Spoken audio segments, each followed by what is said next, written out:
Let's hear it from you. Good morning, everyone. Thank you. It's an absolute privilege for me to be, getting this opportunity to host this event, host this particular session and panel sitting amongst some of the industry doyens of data center today. My name is Shubhojit Chakravarti. I lead the data center practice for PwC in India from an infra transformation perspectives. So I think we have another 30 minutes or so for us to run this panel, and we will try to be very efficient on time. So I'll straight away, get into the quintessential topic today.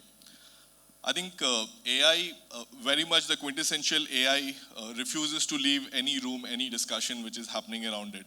And we are certainly very confident that AI is rewriting the entire infrastructure economics globally. And it is largely driven by the change in the model from a real estate driven perspective to a high compute, dictated by the power density that is available. When we look at India, I think this transition is literally at its maximum velocity. And it's no longer, the billion-dollar question is no longer about how do we build fast, it's also about how do we build smart. And therefore, this topic that we have today, which is capacity to control, how AI, power, and geopolitics are reshaping India's data center landscape, I think it's very pertinent to where we are in this data center journey for India. If you look at this topic, there are three key pillars, and we will try to touch upon each one of them. So, and these are very distinct areas. So on one side, we're talking about the AI and its impact. We are also looking at the potential constraints which may be there along with the power access that we have, and certainly the geopolitics. I think these days everyone is waking up to a news that what is happening geopolitically, and all of that, even as India, we are not insulated to any of that. So with that, let me just kick off straight this discussion, and I'll straight away head towards Mr. Rao here. Sir, as we are headed and we are hearing about this India's journey towards a 9 gigawatt capacity by 2030 and 12 to 14 by 2035, depending upon whether we are looking at an optimistic or a super optimistic scenario.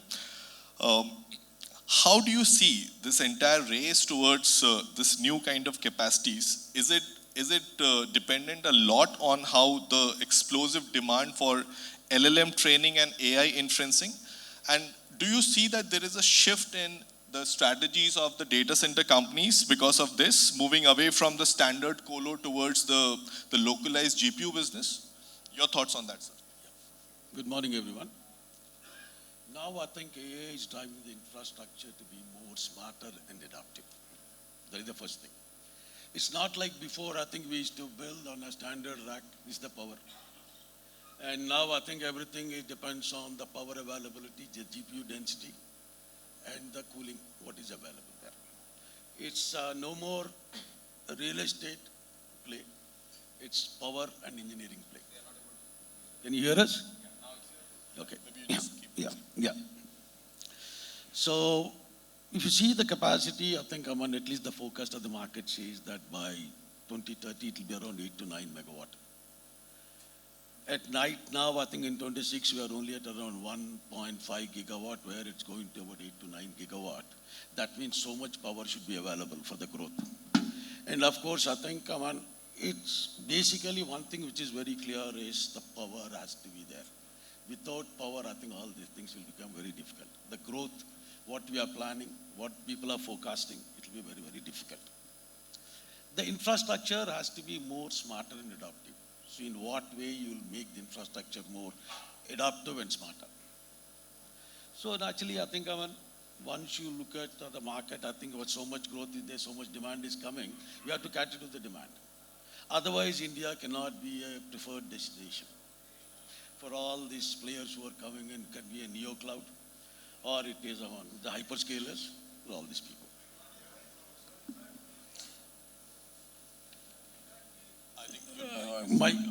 Okay. So, I answered everything, or one. Let me just have a follow on that, sir. I think SIFI is also It has built its own platform. It is buying GPUs.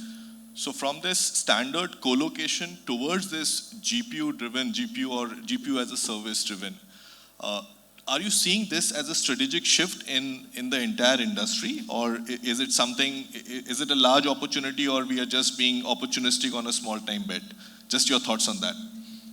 So basically, I think if you see SIFI Technologies, we have about 2 subsidiaries under SIFI Technologies. SIFI Technologies take care of the network business, and SISL is the Infinite Spaces, which takes care of data center business.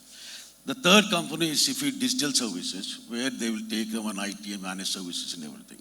So HDSL has announced that I think GPU as a service, which because the market is moving and they want to get into the Indian market, that is what they announced. Still, I think they are working on the service, how they do it. Initially, they've started small. Now they are looking at a big picture where they can offer a GPU as a service, which the work is in progress. Thank you so much. I'll next move on to Mr. Bimal Khandelwal. Sir, it's fascinating to see how STT has built a very contrasting business model and still very, very successful. You're not investing on buying GPUs. Rather, you're building the AI-ready physical infrastructure. You are investing on liquid cooling labs and the megawatt capacity. So with this, I want your thoughts on 2 key perspectives. The first one being that, do you think that are you risking the entire high margin revenue, AI boom business by sticking to your existing strategy? And as a shift to that, a more fundamental question around this AI shift. Are you seeing that it's more about adding the raw gigawatts, or is it more about the competitive advantage through a greater operational control, grid resilience, and execution speed? So your thoughts on these 2, sir? 2 questions, but difficult questions. Okay, firstly, good morning to all once again. And I hope you can hear me now. And good to be seated with the honorable panelists over here. And thank you very much, W.Media, for organizing this annual cloud and data center convention. I heard this is the 5th year in Chennai. Before I step into the point that Subodh raised, let me say in Tamil Nadu, STT Chennai has been there for almost 15 or 18 years from a data center perspective. We are the only operator who is dominantly present in Tamil Nadu with almost 200 megawatt of IT load runway, with 50 megawatt of IT load operational.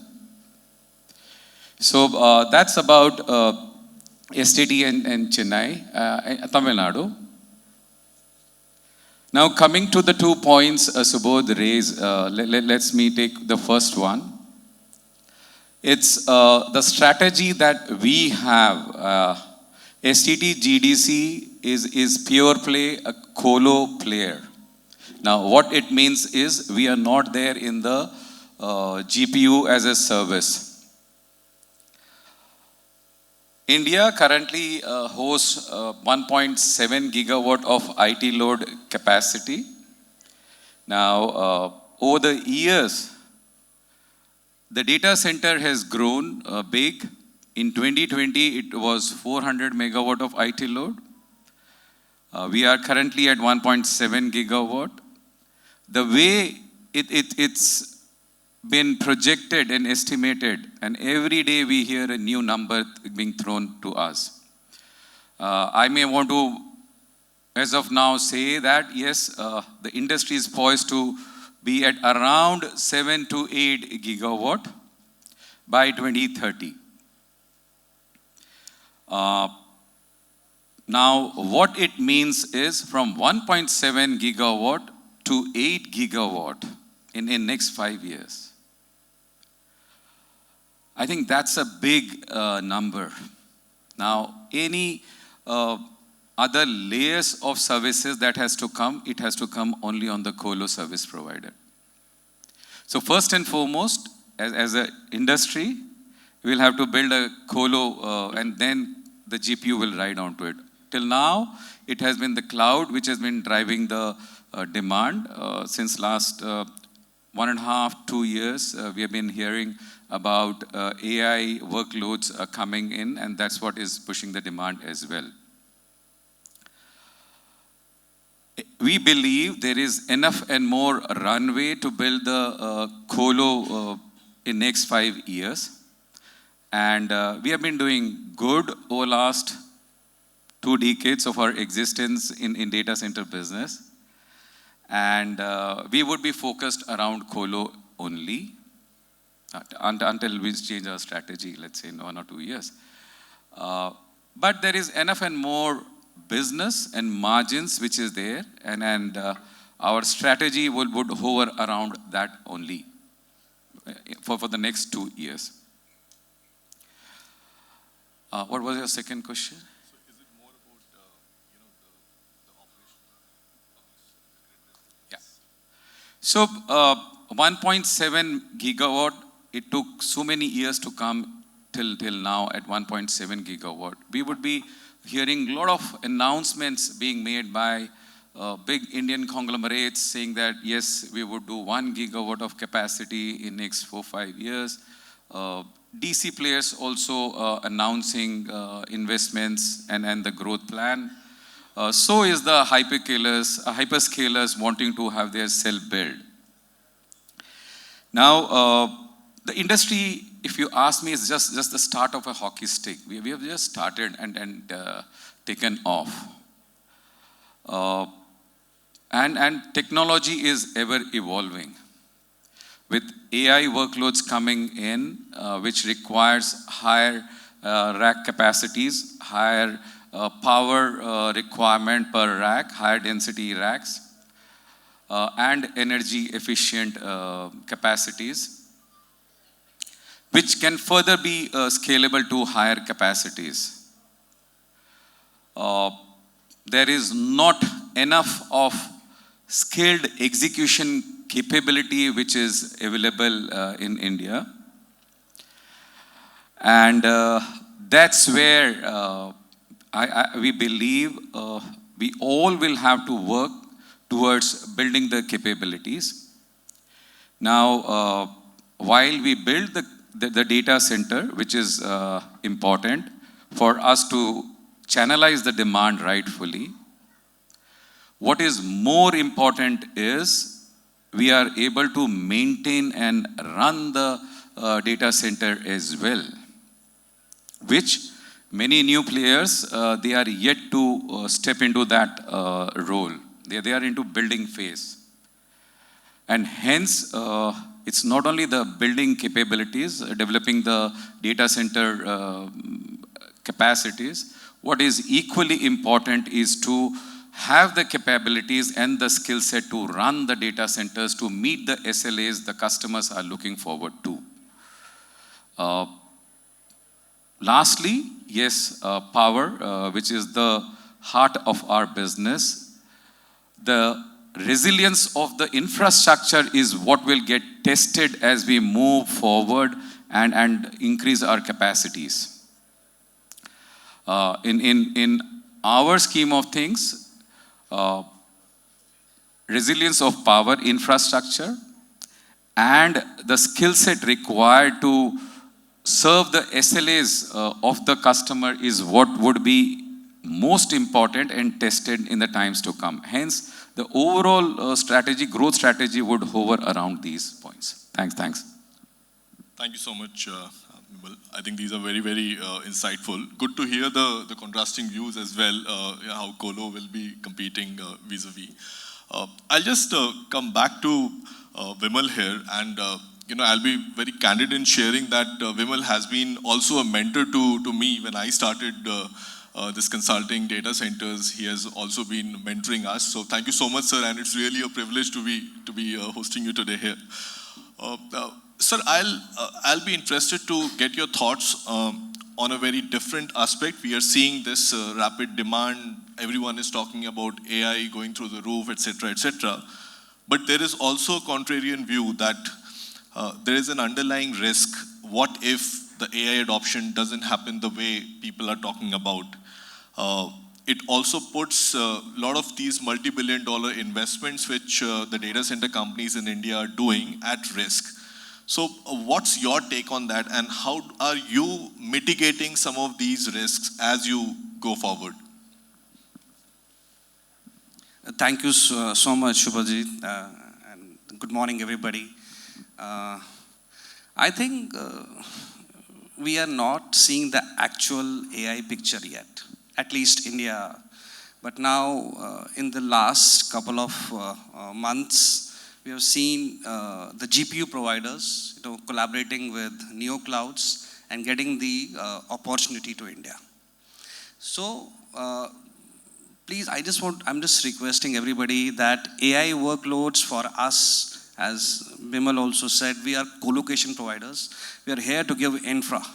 We are not looking at where the money is going into South Africa, South Korea or Vietnam for chip manufacturing.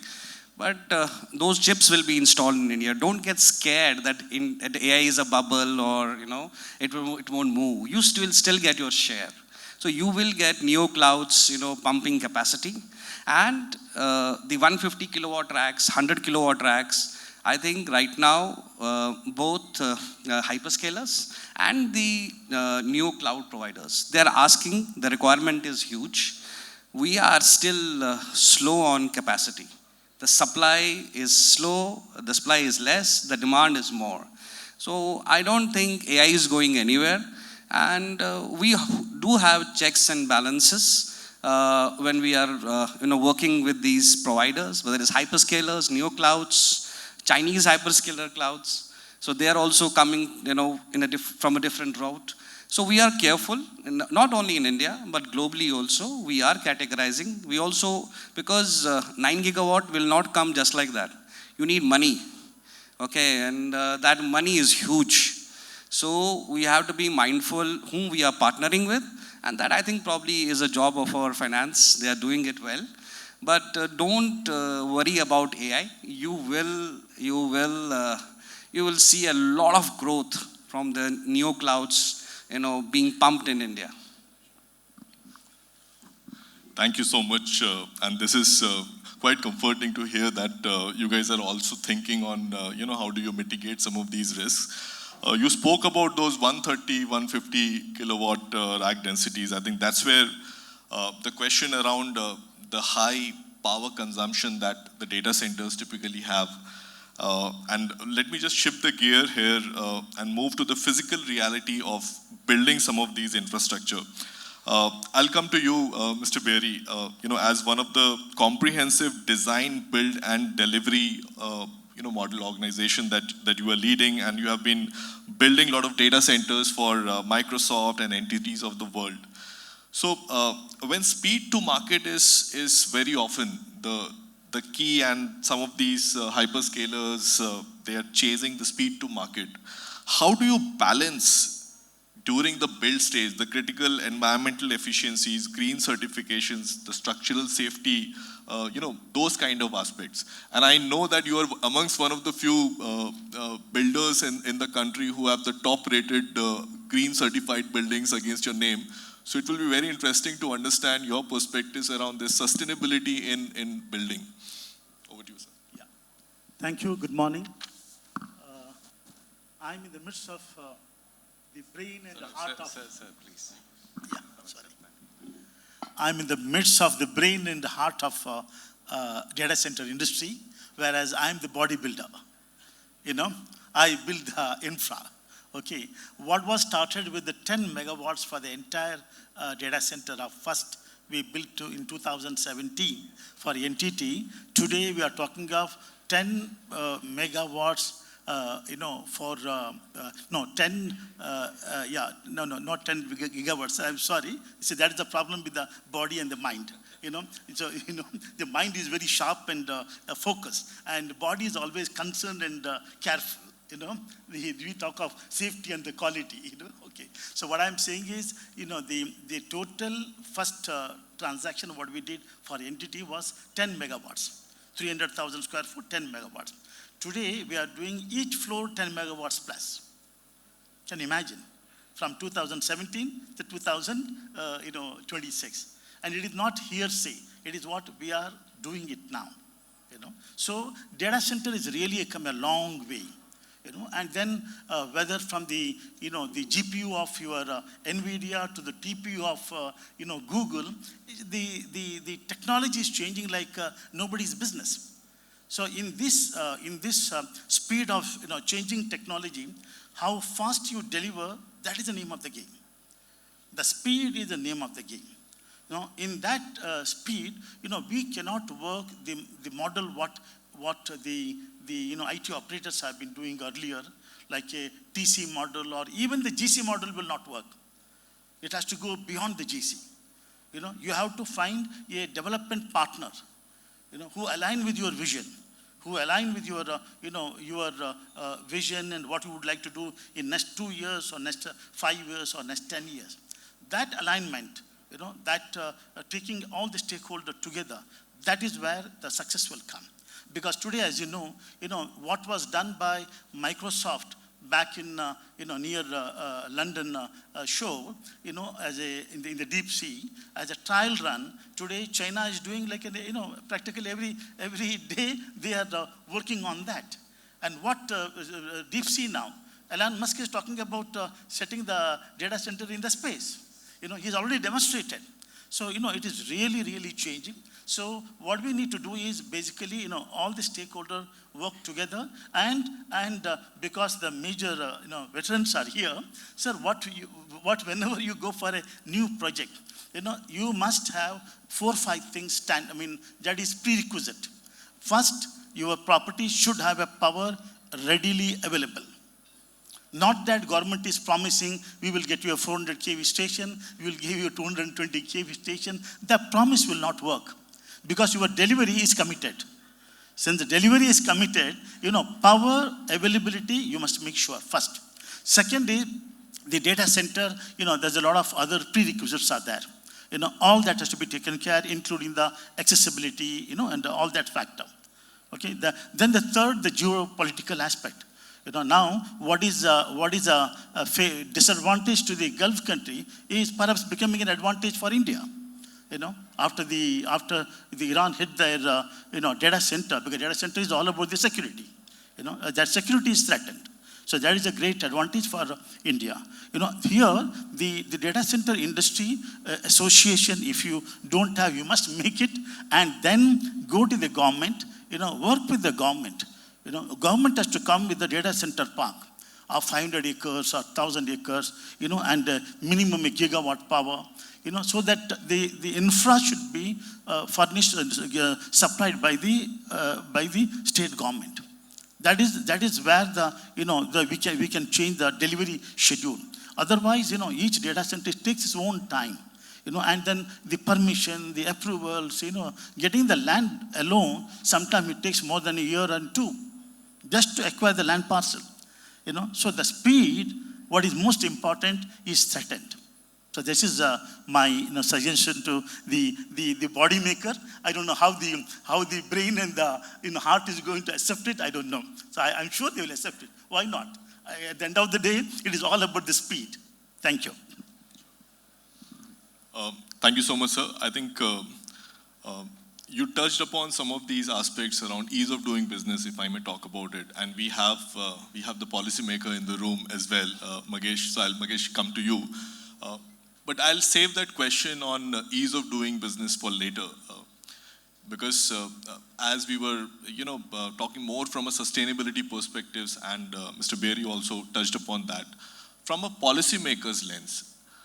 Where do you see, how do you see, very often in case of data centers, especially in US, in Singapore, we have seen that government is facing that pressure that we should not allow too many data centers because it is considered as a power guzzler, and it is also considered in few cases as a huge pressure on natural resources.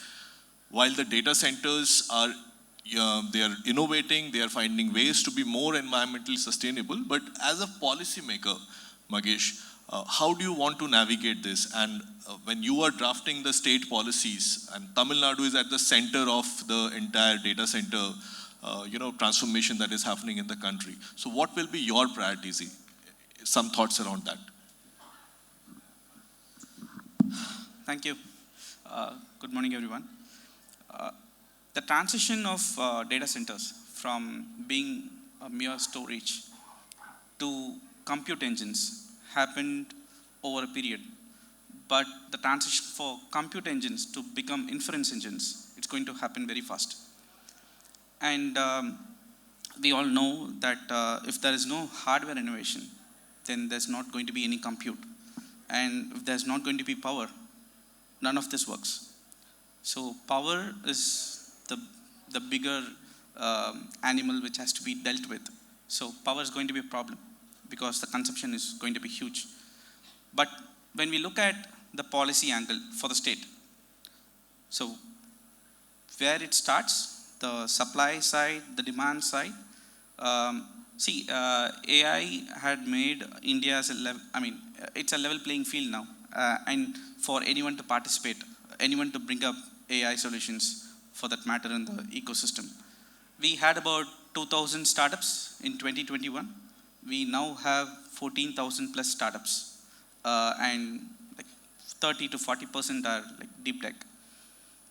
We look at this consumption which is happening, the need for compute which is happening in a very larger level. So we recently announced a state data voucher scheme for startups. So we give compute, they can just get it reimbursed, startups can get it reimbursed. So all that, the activities are comprehensive. So what goes into a data center? Okay, GPUs. Do we have the GPU makers here? We don't have it. We have Applied Materials in Bangalore. They are working on fabrication designs. We all know that semiconductors are will become obsolete if we are not moving towards quantum. So how data is consumed, and it is not directly proportional to how much power it consumes. And let's say if it is a 5 megawatt data center, so how many petaflops or how many teraflops are going to come out of it is something which is going to matter in this year or the next year. And we were also talking about how we make the compute regionally available rather, putting it in a specific place because it doesn't matter. And in Industrial Policy 2021, we term it as EFA, eligible fixed assets. For considering, okay, let's say 1,000 crores investments, EFA is 950 crores. Then that EFA is considered for policy backing and how do we drive out the incentives, which is which slab, which district, whatever it is. Now EFAs are should be defined in a different way because land cost, plant and machinery are going to be very, very different because the major chunk of the rack building or the GPUs getting inside a data center, co-location, then that's going to matter. And as government, we understand that. And Data Center Policy 2.0, we are working on all these lines. So the consumption part, the compute part, the capital part, and the land, of course, we are bringing up microtech cities. And we work with guidance, SIPCOT, for the land parcels. I think the bigger problem is going to be power and the compute. And compute has to be taken very seriously. And the transition of inference engines has to be taken seriously. Yeah. So there is a piece of good news from government of Tamil Nadu. They are coming up with the Chennai North DC Park. There's going to be a 500 acres of land with the 500 megawatts of power. So we are suggesting them, because today everybody is talking about gigawatt, so why you make it megawatts? Make 1 gigawatt with 1,000 acres of land, and they're really focused and serious about that. And if that happens, Tamil Nadu will be the first, in that game changer, route. So that's it. Thank you. I think, Magesh, you gave a very interesting perspective that while we are thinking about data centers, we not just look about the data center build, but also look at the larger ecosystem of data centers in terms of what kind of components are getting into it, and can we also get those kind of investors into the state. So interesting way to look at it. You have given me a good segue around power, because you rightly pointed out that power is one of the elephant in the room, and I'll come back to you, Mr. Rao. In case of data centers, especially the AI build, one of the key asks of these global hyperscalers and most of your customers will be that how do we make it more green? How do we make them more ESG compliant? And at the same time, in the Indian context, we are seeing that the grid, we recently heard in the news that we have hit almost 257 gigawatt peak load. The night time, there are those localized energy, shedding, etc. So the dependence on this entire grid is not very bankable, and therefore you need to invest on these backups, BESS, etc., which will it's again not a 24/7 solution, and it will make your overall cost go up. How do you manage this power paradox? Because as you go and build more, this question will always come to haunt you. That A, how do we make it green? And B, while we have to make it green, do we really have the right kind of access to the green power? And does it make us more costlier? So any thoughts on that? Yeah, thanks. One thing is very clear in this present AI-driven infrastructure, power is very, very important. And if at all I have to make it, yes, as you rightly said, I think my customers are asking for more green power. For that, I think government has to do some changes in their policies. At present, if you see state to state, some states are having open access, and there are some restrictions. Some states have a better open access rules, where up to penetration can be up to around 83%, 84%. Even some states like Telangana and all, even they don't have an open access policy also. Yes, you rightly said, I think customers will insist on it, how we want to do that. So whatever is possible and wherever we are building it, in that particular state, we have to use it to the maximum potential as per the rules, what is there. One, I think, see, how you can do, how you get in more is only by entering into multiple PPS, renewable PPS. That is where we can say that, I think, for that, I think, the maximum, as I said earlier, as per the state rules, we should go to the maximum, sign the PPS, so that you get the renewable power into your facility and show them this is the green one. When the other parts are concerned, sustainability, how you do it, because that is also important. Now, I think sustainability for a data center is not going to be, I think, on reporting or a compliance one, or a green box where you can tick it. For me, I think it has to be a part of your planning, design engineering. In design engineering, if you get a better PV, better WE, better GE, and where I think you plan some energy storage systems, all these things will add it to that. And that has to become a culture of your design.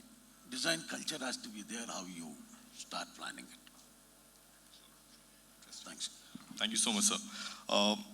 I think I'll come back to Mr. Berry on one more constraint that we typically very often miss about. When we're talking about these 9 to 10 gigawatt builds, quintessentially these are massive scale of infrastructure build. Typically, and I did some research, for 100 megawatt capacity, it would require more than 1,000 number of piles in the ground before the slab is casted. Almost 20 to 80 tons range of transformers, chillers, gensets, these heavy equipment, they need to be moved.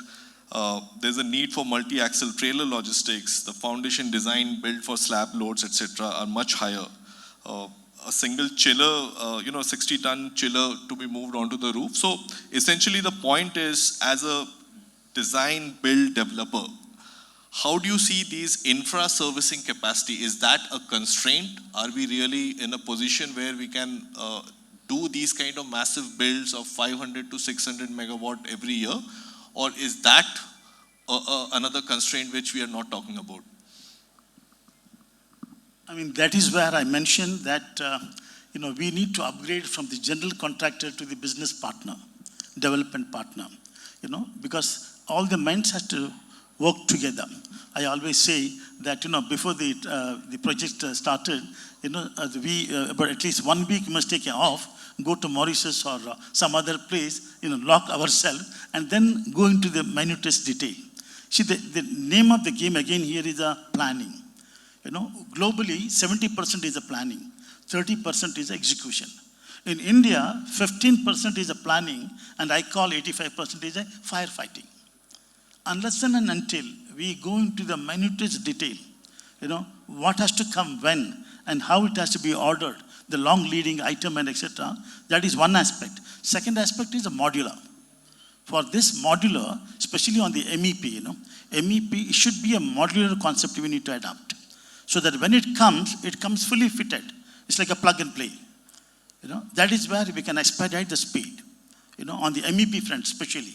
And then in the construction, the core and shell, there the space optimization, when you are designing the building in a manner that the position of the column, and all that matters. We need to work in a manner that it helps us expediting the work. In the meantime, it also helps the operator, where the column will not come, become an impediment in placing their, racks. See, the optimization of the racks also equally important. Of course, with the IA business now, this is the AI today. It is not the white space. Earlier, we used to work about the white space. Operator used to ask me that what is the percentage of white space. Now, white space is reducing, but at the same time, the gray space is increasing. So I feel the planning, it's like an individual commitment. Every stakeholder should have a commitment to the cause. Collaborative effort. It is not a one person calling the shot. And a collective leadership. That way we can address this issue despite being a very challenging thing. Yeah. If I can add. Yeah, please. Yeah. Okay. So your point was, do we have the execution capability to deliver 500 plus megawatt on an annual basis consistently from here, right? Okay, some data points I'll throw to all of us. We are currently at 1.7 gigawatt of capacity at the pan-India level. Over next 3 years, for sure, we are going to add 1.5 to 2 gigawatt of capacity. Now, what I mean is the projects have already taken off and they would for sure get delivered by December 2028. So that clearly gives 500 to 600 megawatt of capacity getting delivered in next 3 years. Yes, industry is at a nascent stage. We have limited execution capabilities, but the way things are taken off, over next 3 years, the numbers that I have shared will get the industry capability to a maturity level. It may not be the best, but we will get there. Now, after 2028 till 30, I said that the capacity could be somewhere around 7 to 8 gigawatt, right? Now, that's a big leap that we are working towards. So, in next 2 to 3 years, we will do the planning around this differential capacity. And between 28 to 31, we would be wanting to deliver such big capacities for which the demand we are already seeing in. So all in all, yes, it's a big shift change that we as an industry players will have to do, including all the components which gets us this capacity, which is getting the land, the power, building it, ensuring that the MEP capabilities are taken care of, approvals are there in time, and also the long lead equipments, the equipment suppliers will also have to scale up. All the value chain guys are already onto it. They have already taken off. And yes, as the components of the industry, I think we are confident to get those numbers. Huh? Sure. That's great to hear, sir. I think gives a lot of confidence to the other investors as well. I think since we are talking about this capacity to control, one more key aspect will be this entire human bottleneck. the human capital bottlenecks rather.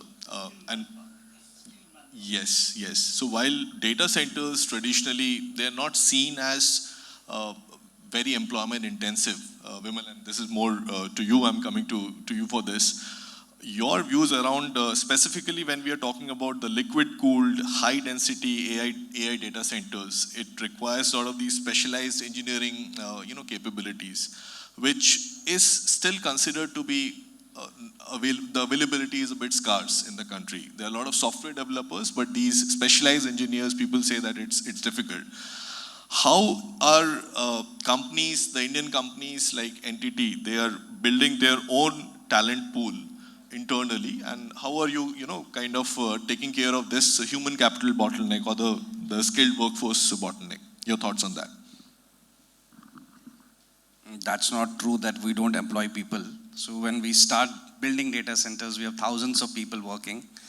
So, see, data center, it's all physics going on inside data center. So we have electrical, mechanical, ELV, instrumentation people. So we have a lot of talent, a lot of engineers produced every year. We don't have a degree which gives them to direct entry to the data center. That's something which is coming to people's mind. But when these people, when they start working, they are trained. They're trained to process. They're trained by OEMs of how we operate our data center. That's important. What we build is important, but how we operate is even more important. So we train people to process, we give technical trainings, and we try to keep them happy, by giving them outdoor trainings as well.